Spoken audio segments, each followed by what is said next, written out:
advertising. Morning, Mhm. everyone. So many people are joining. We are at 78 right now, 79. Wow. Uh, many people are pumped to be here. Can you see the chat, by the way? I can see the chat That's coming good. in. That's good. That's good. So people tell me 85 people. So where are you right now in the world? Yes, where is everyone? London. We have London. We have Portugal. We have London, LA, Maybe Rome. you're in New Jersey. I was born there. That's cool. Philippines, Germany. Germany, Wow. Zurich, Sweden, Belgrade, Serbia. We have India here, Netherlands. Oh my God. Wow, you guys from all over the world. Russia, Costa Rica, Toronto, Indonesia, Switzerland, Austin. Hey, Erika from Austin. How are you? Love it. It's amazing. Wow. Uh, Thanks for joining, everyone. This is great. and people say it's already night here. Tennessee. We got people waking up. We've got people going to bed. We've got people in the middle of the night. All over the place. The only thing I'm really sad about is the people from Australia can't join us because it's like in the middle of the night for them. So that's bummer. But you can't That's win them bad. all. You can't win all of True. those battles. That's true. That is a lot of dedication to get up in the middle of the night for a webinar. It is. But if there is Visit someone from the Philippines. Hey. if there is someone right now from Australia, say hello, and we appreciate the fact that you're here right now. Yeah.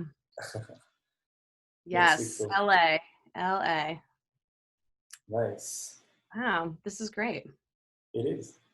A lot of people. So we're going to start in a few more minutes. Let's let people to join us. I see that we have here people asking stuff in the Q&A. So please don't ask in the Q&A because we organized for you a board, and I will share with you the link right now. And just throw your questions over there. We're going to address them by the end of the presentation. And the really fun part about this link is that you can vote on each other's questions. So if you see like 10 questions, but you see one that you wanted to ask, so you can just vote on it. And it will make our life easier, and then we will know like what we should address first. The Q&A of Zoom is a little bit mess, so sorry for that. This is the link once again. I'm going to share it more, so don't worry about it. But you can just open it right now, throw in some questions, we will address it. I see Michigan too. I see Ireland. That's cool. Hey, Elliot. Which is amazing. Yeah. And everyone who joined like 15 minutes early got our fun little early morning discussion on Headspace. Cats, you got Headspace. some talk this morning. Exactly. I see we are at almost 200 people already, which is cool. All right. India, cats and Headspace. What's not to love? Yes, I think that's like yes. What's internet is all about. That's cats.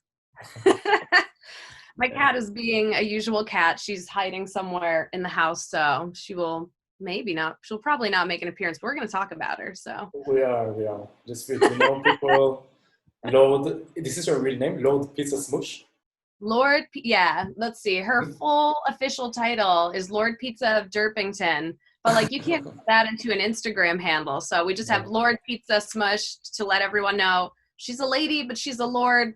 She loves pizza. Just kidding. I love pizza. She doesn't touch the stuff. And she's super flat. And you'll see what I mean later on in this presentation. Thank you. Yeah. She has a smushy exotic short hair, which is like a Persian, but with the short hair so you can see all the flat. It's just the best. Mm-hmm. And she had like 15,000 followers on Instagram. She has more followers than I will ever have. Bless her heart. Mm-hmm. That's cool. We love a flat cat. I never heard the term flat cat before. Okay. Oh, you haven't? Oh. It's like a Pekingese dog when they have like a flat kind of face. Like a Pekingese dog. Here, let me show you just how flat the rabbit hole of cat gets. Let's see here. I guess when you reach to the end of the internet, I guess you see a meme of a cat. That's when you find the flattest of cats. Okay, look at this flat face. Oh, yes.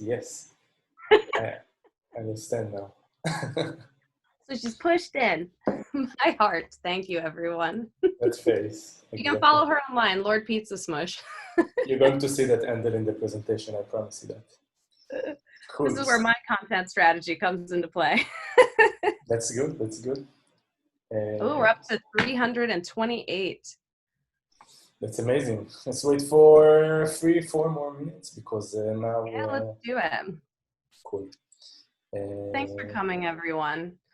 Yes. You know, it's all different times of the morning and night. So many I'm just time waking up zones. in LA, so bear with me. Hey James, what's up? Hey James, good to see you here. Long time. Ah, friend. Yes, yes. Jim, he was one of our students in a few courses back for the UX Wedding Hub. Good to see you. Very cool. About the recordings, we still need to figure out if we're going to get final approval from your team, and then we'll decide how we're going to do that. So Perfect. I have a lot of people asking about it as well, if this recording will become available. So on my end, I'll let you it's all not know. it's not a problem. If you have I know that with companies, you need to have peer approval, stuff like that. So once Yeah, we'll do all the usual stuff, and then yeah. we'll try and get this out into the world. Exactly. So on our end, it's cool. Yes, friend and student, looking forward to this very much. Thank you, James. Awesome. Thank you, James. Greetings from Argentina. Nice. 375. Let's wait for a few more minutes. So today we're going to have Nicole, as you probably know, from Headspace, standards editor. You're going to learn what standard editor means, and a little bit more about Headspace. Headspace is one of my favorite apps. I love the user experience of this platform, and the fact that a digital experience allowed me to be consistent about something that I couldn't be consistent beforehand is pretty cool, because I was trying to meditate in different phases in my life without a lot of success. Nothing that kept me consistent about it. And with Headspace, you have like a gamified user experience that, you have like strikes in a row of they tell you every day that you're in a good role, and it just keeps you going. And I found myself like meditating 2 months in a row one time, and I said to myself, That's okay, amazing. that's a great user experience. And I also love the different content. The run streak is a great feature. It is. I admire it, like the fact that it's a very smart use of the data to improve the user experience. In addition, I was doing different kinds of really cool urban walking meditations in Berlin, just to clear my mind because I was very stressed out, or maybe nature walk meditations, or maybe just before I'm going to bed, just to getting a little bit more sleepy. So I really enjoyed it, and I'm very excited to have you, Nicole. Thank you so much.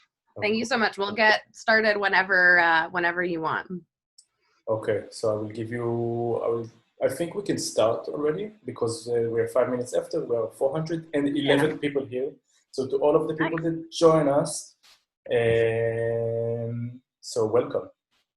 And we're going to start in a few more seconds. Welcome everyone. Very happy to have you.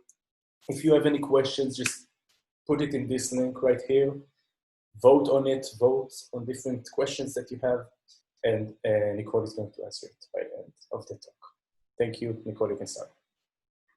Awesome. All right, guys, I'm going to take you through a presentation, and then there'll be time afterwards for a Q&A. So like you've all said, please just fill out that Q&A form if you have anything specific you want to ask, and I'm just going to take it away.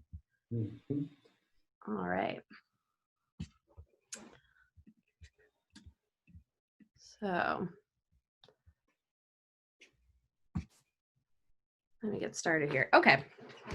So today we're going to be talking about an intro to standards editing at Headspace. And I just want to thank everyone for showing up this morning. Some of you are waking up, some of you are up late, some of you have been up all day. So thank you for coming and taking the time to listen to me talk. Today I'm going to cover my role at Headspace, what it is, how it works, what the challenges are of the role, and I'm also going to answer some important questions, like how to keep copy consistent across an entire product and experience, the entire brand, how to build a company-wide collaborative process for this type of editing. And then we're going to end with some examples of copy from different writers on the team, some UX flows that you can see since this is the UX Writing Hub. Micro copy, that's part of our entire user experience. But first things first, let's see here. What is Headspace? So in case you're not familiar, Headspace is meditation and mindfulness made easy. We're also comfortable in saying that Headspace is the world's most science-backed meditation and mindfulness app. We currently have over 23 peer-reviewed studies and more are on the way. Those studies cover everything from happiness to stress, anxiety, compassion, and more. And also meditation science to go off of to know that meditation and mindfulness is something that can really, really help people put their lives into perspective, put challenges into perspective, and help you be more at ease with yourself and the thoughts that come and go through your mind every single day. So with everything that's going on in the world right now, as you all know, this global health crisis, it's really affecting a lot of everyone's mental well-being. And so at Headspace, we've been working harder than ever to try to support our wonderful member community by creating new content and creating free programs so that everyone in the world can access and have Headspace be accessible to them. So to give you an idea of what is in the app, we've got hundreds of guided meditations and courses on everything from stress to relationships, focus, productivity, and other things. We have Sleep by Headspace, which is a collection of relaxing sleep casts, music, sounds, and more to help create the conditions for a better night's rest or help you in falling asleep or if you wake up in the middle of the night. We have recently launched Move Mode and the Wake Up for all of our iOS users.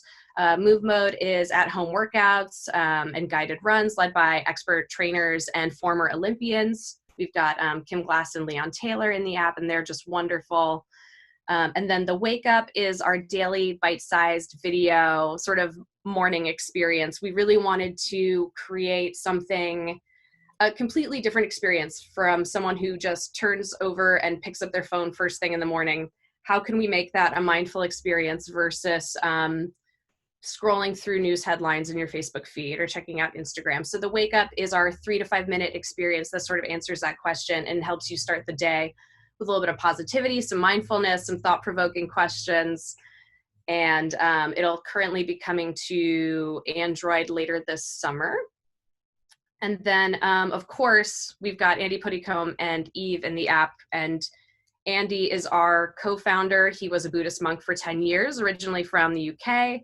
And when he came back from Tibet, he started the company with his friend and our other co-founder, Rich Pearson. So aside from meditation, it's really so much more. It's an entire experience. It's an entire community of over 66 million members so far and growing. And we've started to sort of branch out into different types of content and things that we're making. So right now we've got a daily podcast. It's kind of a mini cast.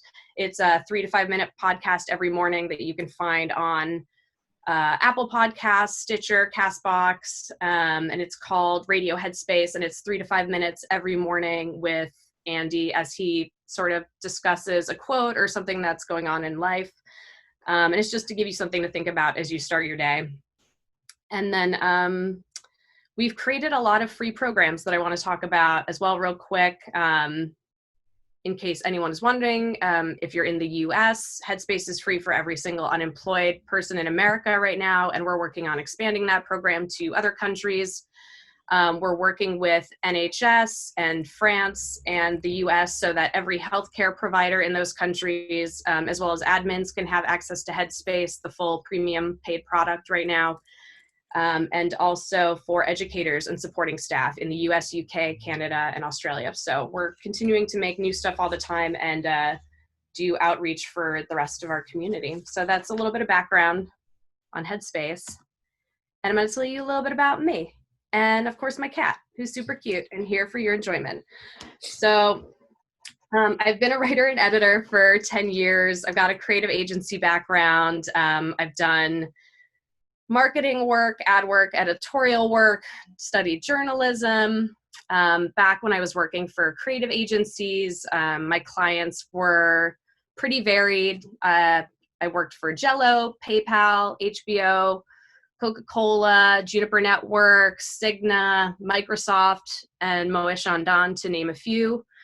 After I left the creative agency world about 4 or 5 years ago, I joined the Walt Disney Company, and I helped oversee all their content approvals for all of their digital brands, like Oh My Disney, Disney Insider, Disney Style, Babbel, and all those social verticals that came with those pages. So not only were we doing creative work and editorial, but we were running hundreds of social channels and Facebook pages for every single character in the Disney universe. And then eventually we grew to start working with Marvel and Lucasfilm and all those other acquired IPs.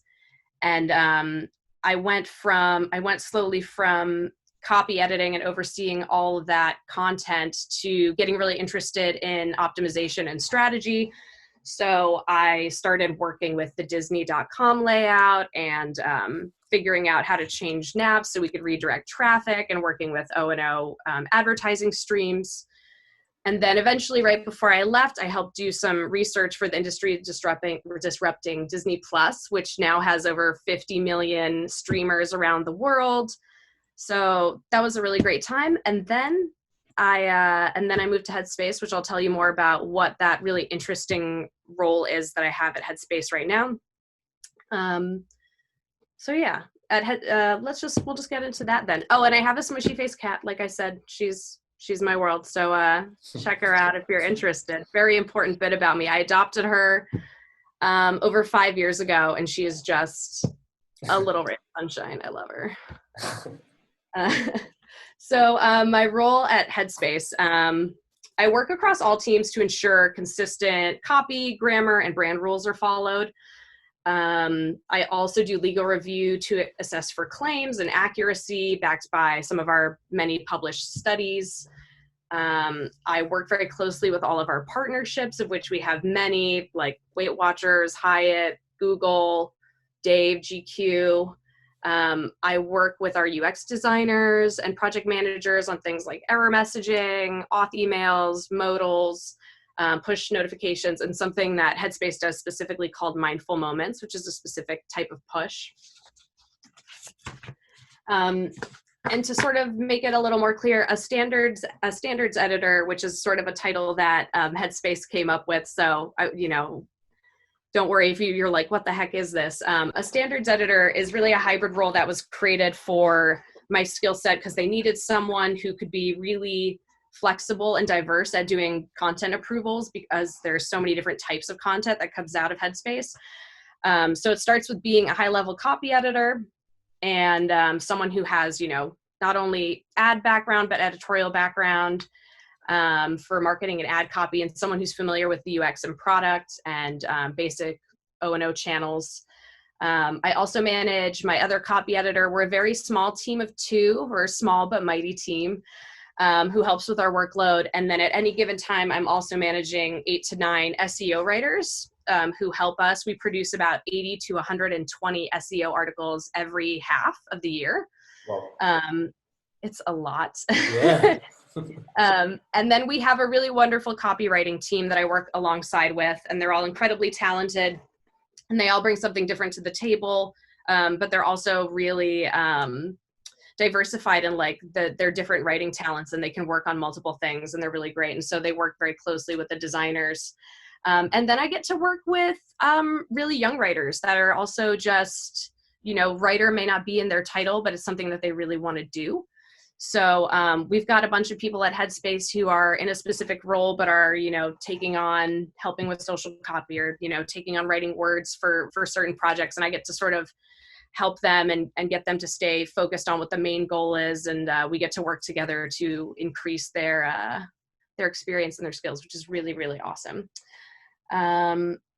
So another thing that I do is I also help with brand voice. Consistency is one of the most important things that we try to focus on at Headspace, because there are so many different teams putting out so many different things. So we want to make sure that what we're saying is consistent in the best way possible. Our tone at Headspace personally is warm, friendly, and supportive. We try to never be pedantic or instructive. We just want to be a supporting voice for anyone who wants to try meditation and mindfulness. And I'll talk a bit more on this, but having consistency and structure and process to execute your ideas and your editing for a role like this is really, really important. And another aspect of standards editing is ownership of our copy and grammar guide. I know some of you had questions on how do you keep track of all this stuff? And we keep a really, really large living document. I think it's about 20 pages now of just what the brand rules are, how that changes from piece to piece, new things that might come up, topical stuff that we need to be aware of. If a new product feature is rolling out, we take notes on that. And so we try to keep it all in one place so that everyone can go to that as sort of a Bible on how to follow the new rules as we're creating new content.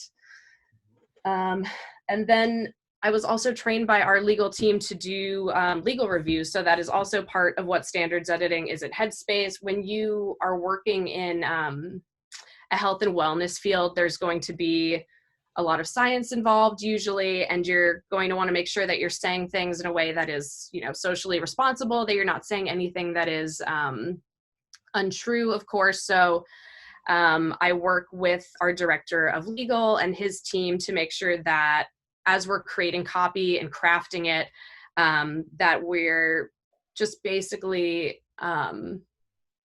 we're saying things as truthfully as possible, and that we're not embellishing in a way that is false. So following all legal rules, basically. What's H4W, by the way? What's what? H4W. Oh, okay. So that is actually Headspace for Work. And it's a branch of what we do at Headspace. We work with over 700 companies to bring Headspace as a mental wellness benefit to their team. So for example, some of our biggest sign-ons last year were Starbucks and Google.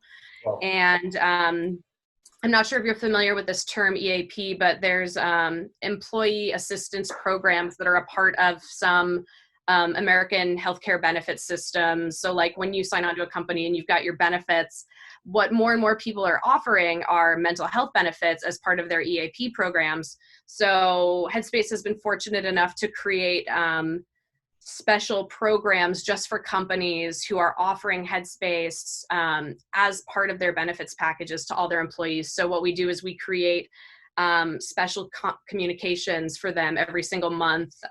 There's like a topic to focus on every month. We send out newsletter comms surrounding that. And we basically help keep people involved at those companies in the program if they want to be, so that they know that this is part of your benefits. We'll send out a little communication every month being like, here's a topic you can focus on this month, and some really easy exercises to get started just to make it more accessible. Amazing. Yeah. So one of the most important things of being a brand editor and a writer and working at a large company where everyone is collaborating so frequently is consistency. One of the most important aspects of the brand. So in our language and our style and our tone, from newsletters to push notifications and even error messaging for lost accounts or bad logins, you really want to try to create an experience across the entire product and the experience that feels like it's coming from one single entity. Even though there are so many different people at Headspace and so many different teams, I think it's really special when you can have a newsletter from one team and a product update from another, and a landing page built by another, and a modal over here and Google ads over here, from all different teams that are coming together. And and it can launch a really beautiful, cohesive idea or campaign. So that takes a lot of collaboration between teams, a lot of communication, and also having editors and writers that want to work with designers and want to work with other people and really get to know the brand intimately before they dive into creating things. So it's super important. So what I'm going to try to do today is I'm going to try to answer some questions for everyone.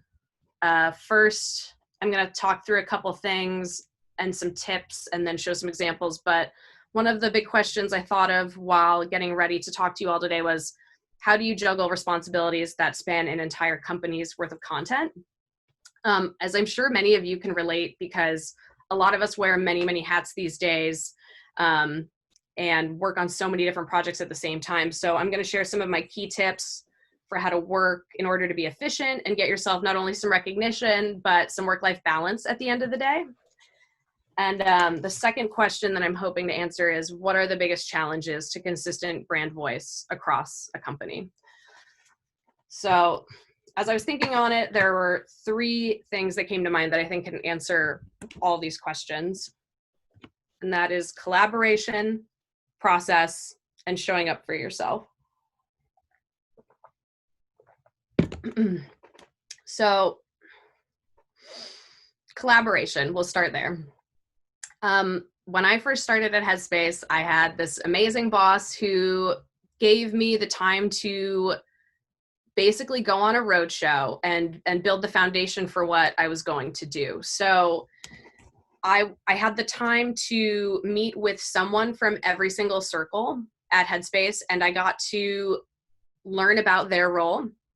And then I got to sort of roadshow who I was and what I was hoping to do across the entire company. And then when you're collaborating with people like this, you really want to talk to them about, how can you help them? Like, what are you going to add to the process that's not going to be a roadblock, but is actually going to help them and help them streamline their work, make their work more efficient, help elevate their ideas and help streamline process for them. So you want to get everyone's buy-in on what you're doing, whatever your role is, whether you're a writer, a content strategist, a content manager, an editor. You really want to be able to work with people and build that foundation because, you're selling yourself, you're selling your vision. And especially if it's a new role, or I know some of you had questions where you were asking, how do you convince companies that they need a writer or an editor or someone who's specialized in a certain area. And, once you have a buy-in from someone and you've gotten a job at a company that you've been wanting to work for, it's really important to take the time to meet everyone and learn what their expertise is, because you're going to be working together and you're going to need other experts to help you see your vision through as well. And you're really all focusing on the same end goal. So collaboration is huge. The second is process. When I started at Headspace, I already knew what I thought my ideal process would be, but that's not very flexible, right? So by meeting person by person and talking about their process, I was able to make my process not only flexible, but scalable to fit an entire company. When you are talking to people and you're getting their expertise as well and finding out how they work, you very quickly realize how different teams are using different programs, they're using different methods of communication. Sometimes even their lexicon that they're using, how they even communicate to each other is totally different. And it's really important to get on the same page, figure out what you're both talking about, and then build a process that you can both sign off on and you can both feel responsible for. So it's good to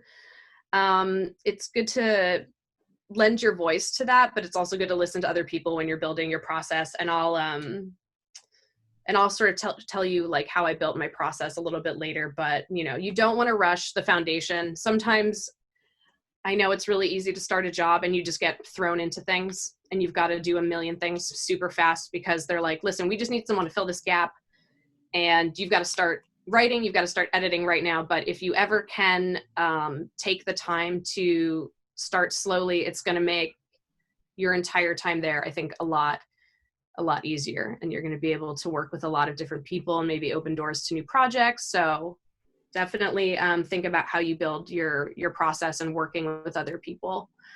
And my third tip is just showing up for yourself, which means not being afraid to share your expertise and take ownership for your role.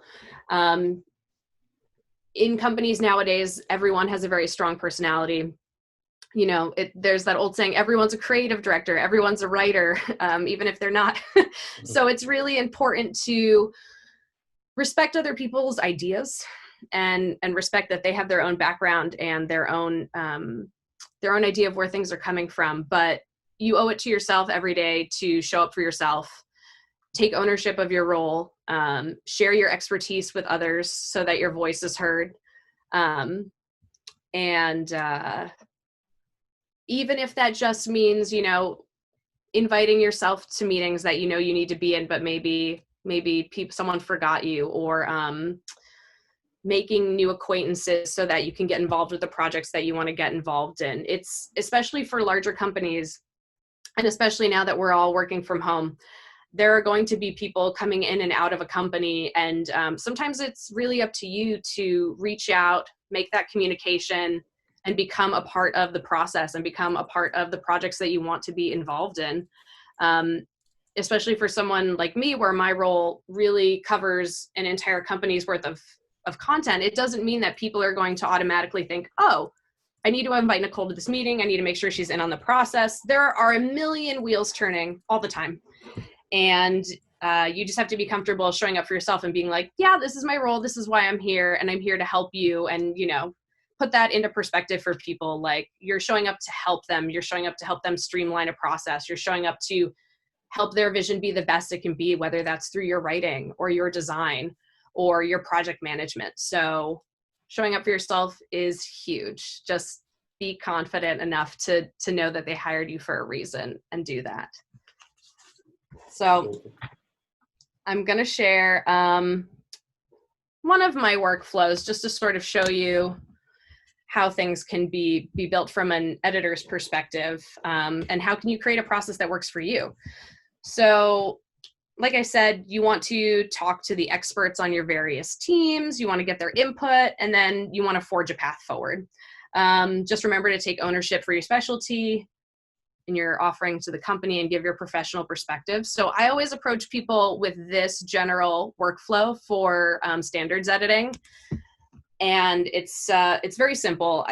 You know, there are 2 points in the process where an editor really wants to be involved. And I've highlighted those points in orange, but say at the beginning, you've got a writer who's given a brief, maybe they're working alongside a designer. They're going to craft copy, and they're going to have a draft, and it's going to go to the first stakeholder, and they're going to be like, this is great, move it on to the next point in the process. So for me, standards comes in first, right after copy is drafted, so that we can edit it before it goes to its final asset form, before it gets designed into whether if it's going to be in product, if it's going to be an ad, if it's going to be a newsletter. We want to see that content first, so that the designer is getting copy that is already polished. They know it's been approved from a legal perspective, and that they can start their build. But as we know, nothing is ever final, ever. Everything always has a million stakeholders, a million rounds of revisions. So usually that thing is created, whatever it is. It could be an editorial article, it could be a modal, a push, whatever. And then all the stakeholders come crawling out of the wood, and everyone's got opinions, and then a million revisions happen. And then I take a look again. I try to make sure that I am the last person to ever check a final asset or file before it goes out into the world, because between copy getting created, design getting created, and then a million rounds of revisions, an idea or a concept can just change completely. So if you're someone who is sort of guarding the brand voice and consistency from that perspective, you really want to make sure that you see everything in its final product, because people can really come in and change things, which is fine. Everything's always changing. But you want to make sure you're the last person to touch it, which sometimes it happens, sometimes it doesn't. Keep an open mind. But when I approach teams, I approach them with this idea, and then I let them fill in the blanks. I say, like, what makes sense for you? Like, how many stakeholders do you have? How many different rounds of reviews are you going to go through? Like, okay, should standards will come in here with the writers, and then we'll come in at the end after, you know, the creative director has seen it or something. And I work with them on, you know, just those 2 points and let them fill in everything in between. And working across a company, you're going to find people working in completely different programs and systems. So sometimes I've got to pick up a ticket in Jira, or someone's just going to email something from Atlassian, or there'll be like a Confluence board. Like, there are a million different programs. And so I think being an editor, you just also have to be flexible, and you have to be willing to go where the work is being produced. If I'm working with UX designers, I'm going to be working in a Figma file, which I love. They're great. But then sometimes in the course of one project, I can be in multiple pieces of software. Like, I'll start in a Google Doc, and then I'll end up editing the same thing in a Figma file. But then at the end of the day, I'm working with an engineer who's laying out the final page, and I'll be looking at a final page build. So it's really just about being flexible. And when you see your copy go from something in a draft form, from something like a Word doc or a Google Doc, all the way to the final build, it's also just going to change how the words feel. And so, excuse me, it's important as an editor to be open to reading the copy 3 different times and 3 different iterations of what it can be. Because if I'm looking at a newsletter layout in a Word doc, and then I see the final, you know, let's say it's a Braze file or something, and that email is now finally laid out, like, the copy might land differently. It might feel differently. And I'm sure a designer feels the same way. So when words are in their final creative form, they hit differently. And sometimes you have to make revisions based on how it feels in a final layout. So that's part of my workflow. And I hope that's slightly insightful for everyone. I'm going to get into some examples now.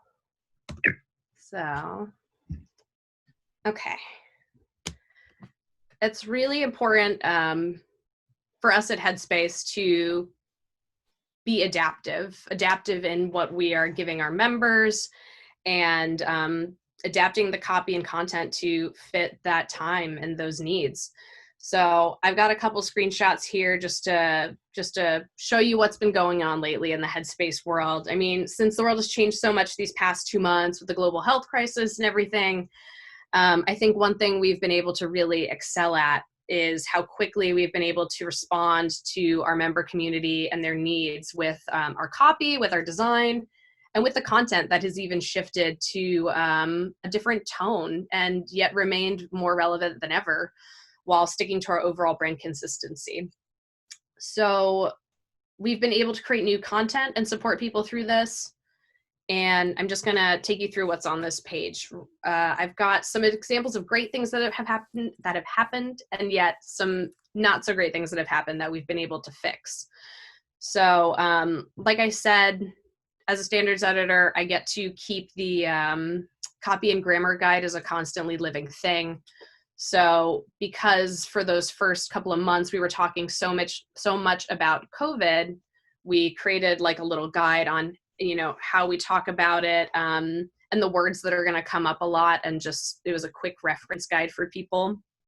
In the lower left-hand corner, we actually worked with Governor Cuomo in New York City, which was hit really, really hard, to create a series of videos with Andy that he recorded kind of on the fly in his studio at Venice Beach, to talk to New Yorkers and offer them perspective. But he made them, you know, they're for everyone, but he made them for them. And we were able to launch this really beautiful campaign with the city of New York and give them specially curated content for them and talk to them.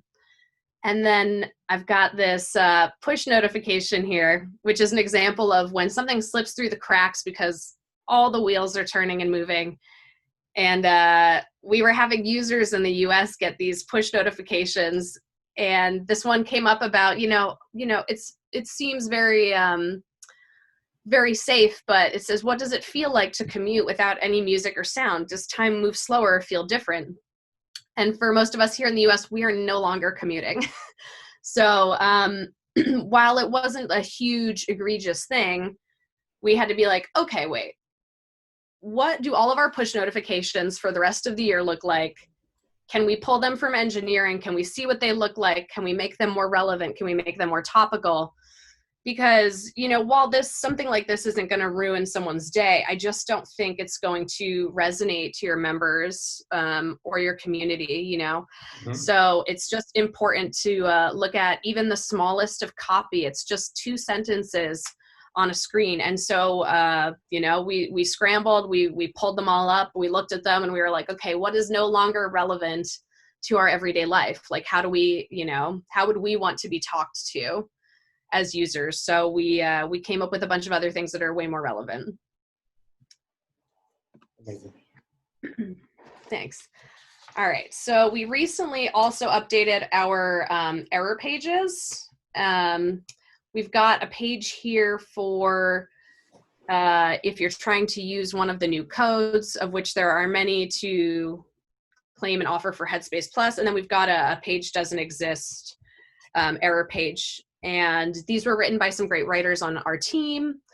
And they're an example of just sort of how we've updated the design, and we've updated some of the brand imageries just from, you know, a general 10-year evolution to fit what we're working on now, but also to continue to have the Headspace voice and that familiarity.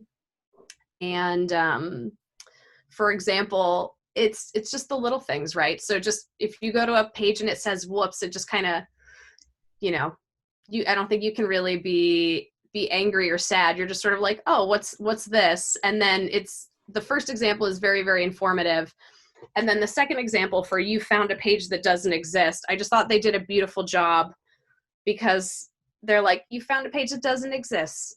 Breathe in and out on the breath, go back and try again. So the writers here were bringing in a bit of our brand voice, mm-hmm. and a piece of what would come out of a daily meditation, you know, so it's familiar to people.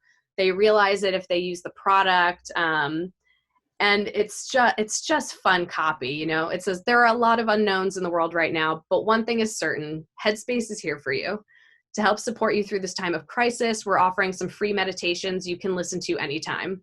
So it's like all you did was click on a page link that was broken. It didn't exist, but yet you've got this beautiful little moment to sort of reconnect with the brand and you know, at the same time, you know, get a suggested meditation.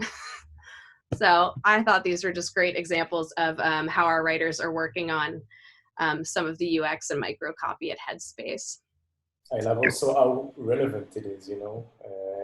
Even it's like a 404 page that might, like few companies or websites would consider it to be like a dusty corner. You still keep it like relevant to, you know, to the crisis, for example, which is really, it's really cool. Yeah, it's great. And while it, you know, some people could say it will just create more things you need to keep track of, because, you know, once we move on from this, whatever it may be, mm-hmm. We have to go back and update it. But, you know, everything's always evolving. Copy should be the same way. It should always be topical and refreshed. And I think it's really, really easy for some companies to forget about those small details. And I think because we spend so much time on our digital devices, on pages, on social feeds, like you can sort of tell when a brand hasn't been looked at from all angles in a while. And I don't think it's of any fault. I know everyone's really busy, but you can tell the brands that do take the time to do that. So I think we're doing a good job of that. And another example for you all, this is our 404 error page for when things just break. But instead of seeing like a sad computer with its eyes X'd out, or like a sad server or something like that, you actually have pretty positive imagery here. And I really love the just a moment, because it's sort of calming, and instead of giving you something that's like, we're sorry, we're apologizing, oh, this is bad, it's just like, it'll be okay. Something's broken, something's down. So it's just a continuation of the brand, really. 1 second, I'm just asking people if they can see the screen, because someone said that, okay. Someone said that it was stuck on another screen, so I'm just checking in. Okay, everyone can see the screen? Perfect. Okay, thank you. Awesome. All right. Got a few more examples for you all. Headspace has been around for 10 years, so a part of the brand evolution, of course, goes to UX design. And this is an example of our checkout screen. So this was done by our wonderful UX design team. And you can see the changes to how they laid out our plans of different offerings and different pricing tiers in a different way.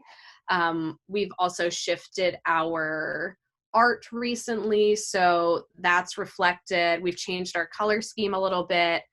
But a lot of thought by a lot of different people was put into something as simple as how you check out when you've decided to go from the free offering to the paid plan, and what does that look like, and how do you write that in different ways, and how do you give people different ways of viewing the product, and taking them through something as simple as a checkout screen. So I just wanted to share this, and I think it's great. It's great. A lot of our design is really inclusive and accessible and bright and mindful in its approach. So let's see here. I'm going to take you through some product evolution. There have been so many different iterations of the app over the past 10 years. I've only been around for a year plus of it, but this shows how we have changed with the times, I guess. On the far left, you'll see one of the very first versions of the app. And then you can see how we've gone from just meditation and mindfulness to that third screen there is showing you a caption of the wake up, and how you can just spend your morning waking up with something positive, like watching a very short video on how honey gets made. And then to our, oops, went ahead. And then to one of our newest features, which is move mode. And you can see we've got Olympian Kim Glass there, and she's about to lead a 15-minute stress release workout. So just the content has changed, but the design has also changed. And how we've branched out from just meditation and mindfulness to also how do you expand upon an entire experience. So like I said, with the wake up, it's how do you sort of change your mornings to be more mindful and positive? Maybe instead of reaching for the phone and reading a scary news headline, you open the wake up and you get to hang out with a guy who is hanging out with bees and showing you how honey is made for a minute. And then, you know, you get to go into the app and not only have mindfulness and meditation exercises for sitting down, lying down, walking meditations, but now you can actually take some time to move your body and have that sort of synchronicity between your body and your mind, and get a little workout in as well. So kind of a cool evolution for Headspace itself. And then this is my final example for you all of what the current product evolution looks like. There have been a lot of changes. We've gone to a really, really bright, beautiful color scheme. Our graphic design has changed over the years, and yet you can see sort of hints of what the product used to look like. Our images used to be a lot more complicated. You can see a little bit peeking out from the tops and bottoms of these screens, but the main focus here is on what we have changed. And it's really hard to update an entire product all at once. So you kind of do it in bits and pieces. Like we did the Explore tab first, and then we released one feature, and we released another. but there's so many hundreds of meditations that you'll still see some of the older illustrations and styles popping out. But I think that's kind of nice. You can sort of see where we've come from and where we're going. And I was talking to one of our UX designers before joining you all today, because I wanted to get his perspective on this and just offer you a little bit of that. And he says that when he approaches things like this, he's really just trying to do the best that he can for our members, while also serving the business. So a great UX designer will be able to marry both of those. Like, what is good for the business, but what is the best that we can do for our member? And how user centricity is key to our design, also solving problems for our member, and that his process involves user perspectives as well as data and insights. And our UX team works really closely with our cross-functional partners to seek out opportunities and solve member problems. So this is their latest iteration of the product, and I just think it's beautiful. And that's all I've got for you today. So I'm happy to answer any questions you guys have. That was a really eye-opening presentation about like your process, and also about how to work with so many different departments as a single writer. First of all, I'm impressed because this is amazing. But Thank you. also just the process of actually doing that. That's I'm sure that many people could learn from it right now, because we have a lack of UX writers right now, and they have to juggle between so many responsibilities. So incredible. Let me just share my screen real quick, so we could see the questions. What do you think? What do you say? What do you think? Sure. All right. Okay. So we have a question from Steffi, and Steffi asks, do you have any advice on educating designers and stakeholders on the UX writing process so you can collaborate better and allow enough time for projects? Yeah, sure. That is a tough one because, as we all know, we can create timelines every single day, but timelines are always going to get crunched. Projects are always going to take longer than we assume. And we're all at some point, we all just have to work as fast as possible and turn things around. But I think that when it comes to uniting writers and designers, and I'm still learning too, but inviting the teams together to learn about each other's process has been super helpful. And also celebrating each other's successes. So something that we try to do is like even just yesterday, I was attending a design rodeo, which is where the designers all get together, but they also invite the writers to come and listen to them talk about their latest projects and what they've been working on. And then I think as a copy team, we should do this a little bit more at Headspace, but we should do the same thing where we have a copy rodeo. We show them what we're working on and what our process is, and we invite them to join us, because I think that's the only way you're going to sort of realize how what they're working on and what you're working on is the same thing, even though you're working on completely different aspects of it. It's really easy to just sort of get this sort of like pigeonholed view of just like, well, I'm the writer, so I'm writing this, and like, how can they help me? And we, especially in today's world, there's not a lot of time to sit down with your designer and focus on what they're doing. They're just as busy, and they're trying to get stuff out the door. So I think taking those free moments when you can to get together and share how a project went, maybe do like, what do we call them? Do retrospectives where you get together after a project is finished and talk about what could have gone better, what you would like to do in the future, and how you could possibly streamline and start working together at an earlier point in time, like maybe during the conception of a project is really great. But it's always going to be an ongoing struggle. So just keep fighting the good fight to communicate with everyone, because everyone's so busy, And thank you for that. Yeah. And I have a question that I'm struggling with, which is I'm not it's not a struggle, but I'm looking for kind of best practices for it.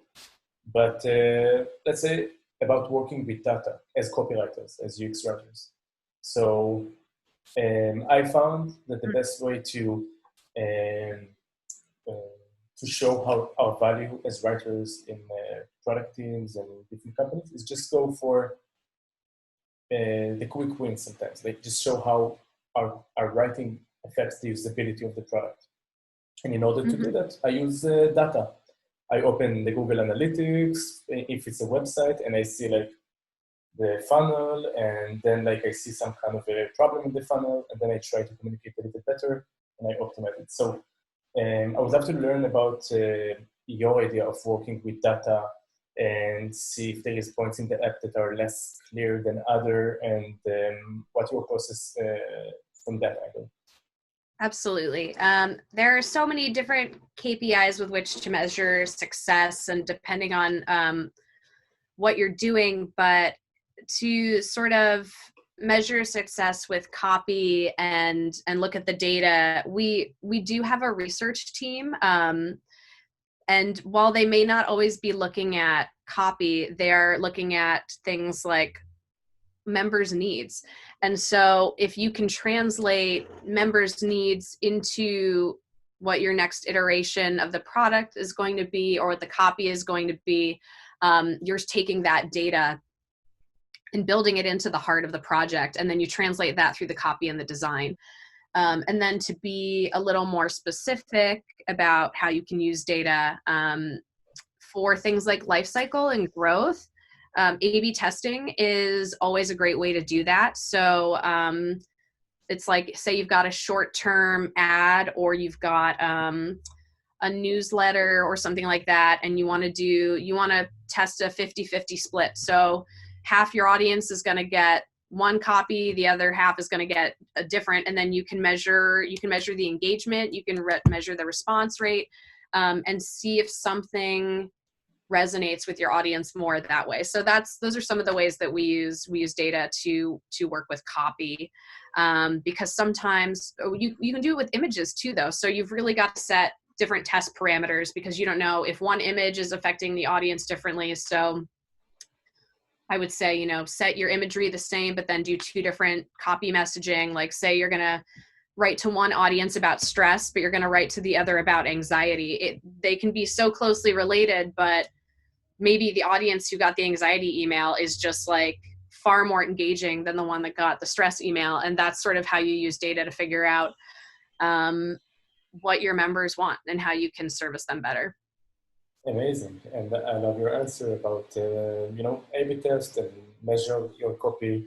And this is a tip that I recommend all of you to do, is to see where the data is, just optimize your writing based on the data, and it will show your value much quickly than just go for the gut feeling, which is also okay. I like the combo of gut feeling and data, but I see that as extremely important. So thank you for your answer.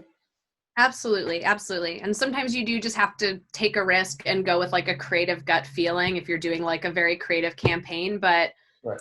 There are other times you can make measured responses. Fantastic. Now we have a question from Bible Believer. So could you please elaborate about the Bible that allows different stakeholders to search for the right terminology in order to keep consistent language? I would say probably some kind of the guideline that you were talking about before. Absolutely. At Headspace, we just call it the Headspace Copy and Grammar Guide. I make it a point to, originally it was to update it quarterly. That has become not viable. Now I update it biannually, but what I do is I keep a living document. So I've got, I like to work with Google Drive a lot, because everyone can have the same version. Everyone can see edits that are being made in real time. So we also have a designed version of the guide, but basically say you get a designed, like I just sent a brand new version out in May, and it's a 20-page document. It's a PDF format, so you can just Command F your way through it if you're looking for certain words or certain answers on things. Like if you want to know how to abbreviate something, you just Command F, type in abbreviation, and I've got it built out so that it'll take you there as long as everything's titled appropriately. But in those months where the guide is living and breathing and changing, that PDF is beautiful and great to look at, but you might just want to head on over to the Google Doc, because I'm in the Google Doc every day changing things. As I learn new rules about like daylight savings or something, like it could be something so minute as like, am I going to write PST or PT today because of a really antiquated rule on daylight savings time? And like, do I even want to talk about this? Is it going to go too deep in people's heads? But that's where I leave my notes. That's my living document. It's a Google guide. It's a Google Drive doc that I'm in every single week, and the whole team has access to it so that they can check out what's going on in real time. Is something going to be a rule, or are we just working through it right now? Because language is so evolving all the time. And sometimes it's like, do you want to take a stance on how something is styled, or do we want to wait and see what happens? I'm getting really nerdily in the bramble bush right now, but I think it's important to keep a document somewhere where everyone internally can have access to it. And just to also have a forum where people can ask questions. No one's going to geek out on it as much as an editor. So I really think it's mostly just for me and my team.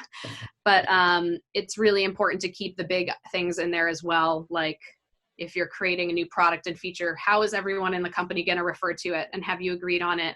Have you decided how to capitalize a special brand word that you guys have come up with? Have you decided how you're going to write this versus write that?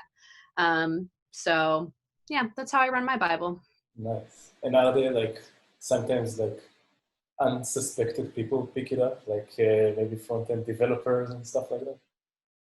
Oh yeah, sometimes people are like, I had no idea this existed. Like this is so big. Or like we have an office manager who was like, I love this. I didn't know it existed, even though I've been sending it for like, I've sent it like probably 4 times. And I hide little gems in there to see if people will read it. Like Nice. I was writing a paragraph on semicolons and wrote like an example about like Britney Spears and choreography, and someone found it and loved it. And I'm like, yeah, there's a gem for you. Like Easter eggs. Like what? Like Easter eggs. Absolutely. Absolutely. If you dig deep, you'll find a bunch. Exactly. So put some Easter eggs in your style guide just to make sure that people are actually picking them up. That's cool. I like that idea. We have a question here about localization. I'm not sure if Headspace is localized, but how do you deal with localization, and what does the process look like? Excellent question. So I helped with our France and Germany launches. And so what that looked like at the time was we had hired a company to help us with just mountains of translations. Everything in the product needed to be translated. But I'm sure, as you guys know, there are different levels of formalities with different languages. You've got to work on tone. Certain words don't exist and don't cross over. So for France and Germany specifically, I actually interviewed a bunch of bilingual French and German writers, and then we brought them into Headspace for the next 6 months, and I worked with them on creating unique style guides just for us that would be in French and German. And so because they were bilingual in both languages and writers in both languages, it was really easy to work with these proofreaders and take them through our version of the copy and grammar guide, aka the Bible, as it's been referred to as. And then they would create a style guide in French and German for anyone that would come along afterwards. But they were also paramount in taking these translations that came from a company that just didn't know us, didn't know our brand. I mean, obviously we tried, but there's only so much you can do when you're working with outside vendors. And they became, the guardians of the brand. They would work with me on like, okay, so this word doesn't actually translate. And I think if we're going to be, translating into German, we should use this formality versus this level of formality. And like, this word doesn't exist, so how do you feel about this word? And it was a process, because I don't speak French, I don't speak German, but I trusted them, and they did an excellent job. That's cool. So working with the team of vendors that are translators and managing them just to make sure that they keep the consistency of the voice of the brand. Absolutely. Pretty cool. All right, people, we're heading to the last question. Ooh. So proving the value. Which KPIs do you focus on, and how often do you measure them when it comes to copy? Oh, we asked something about A/B tests, so we'll just go to the next question, okay? We did. Okay. So let's ask you a little bit about the tools. So what are some of the tools you love and why? Sure. Personally, as an editor, I've always got my digital copy of Merriam-Webster open because I need to make sure that I'm using English spelling versus British spelling. Half of the company, they're all from the UK, so while they're awesome and their language is totally valid, I've got to make sure that that we're sticking to one unified version of how we spell things in the app and across the product. I love the AP style book for American English rules. It's constantly changing and they're constantly providing updates and stuff. And then as far as the tools that I use at work, I love Slack for communicating with the team. We're all using Zoom right now, which I also love. We are using our Google Drive and Box to share files, which is great. For things that require more process, we work in Jira. And for building out the product and the wireframes, we're in Figma. And I think they're all great. I mean, I could go on because there's so many different programs that I think everyone is using. And some of them, I'm sorry, you guys may not be familiar with. But I think it's important to have a place like Google Drive where you can all make sure that you have the same version of a document. I think a lot of creative agencies are still sort of doing this antiquated thing where they're just passing PDFs around. And sometimes it happens at Headspace too. And sometimes, that final file has to be a PDF, but at some point you've got like version 11, version 12, you've got different initials being signed off on. And if you can keep something a living document for as long as possible, that way everyone is on the exact same page. If a change is made, you all see it. It's all right there. And if you can pull copy from something like that, I think it's a good place to be in. I hope I answered that question okay. Yeah, you did. And one thing that I'm taking for this talk is that, to be honest, it's not about the tools that you're using, it's about your processes. And when you elaborated about your process, that was really eye-opening. And this is something that I'm taking with me. And by the way, people, I would love it if you would write what did you learn today on LinkedIn and tag Nicole, so we all know what did you take from this presentation. Also tag the UX Writing Hub and me so I could see it. I had a lot of fun, Nicole. It was amazing. I had a lot of fun too. If you had a question that I wasn't able to get to, feel free to reach out to me on LinkedIn or something and I'll try to get back to you. But thanks everyone for coming and I hope it was informative and that you had just as much fun as I did. Wow, it was amazing. Super appreciated. I see that a lot of people are thanking you right now on the chat. Oh, you can thanks, open and check it out. everyone. Thank you for being here and staying for the whole hour. And thank you, Nicole. And and by the way, don't forget to send us your feedback about this presentation. I'm going to share it right now in the chat because we're always improving our content, right? That's what we do. So we would love to get your feedback. And this is the feedback form. Please pick it up and send us your feedback about this presentation. And I will share it with you, Nicole, as well. And thank you so much. And that's about it. Bye. Bye, everyone. Bye, everyone.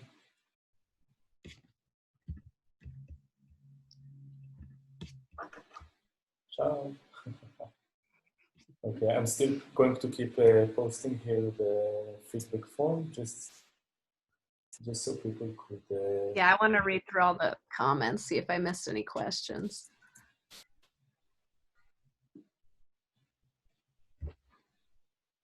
And don't forget to follow Lord Pizza Smoosh on Instagram. I'm going to share the handle right now.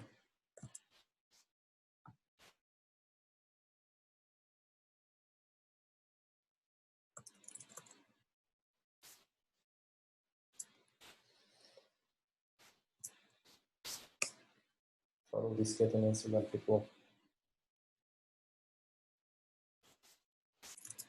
Thank you so much.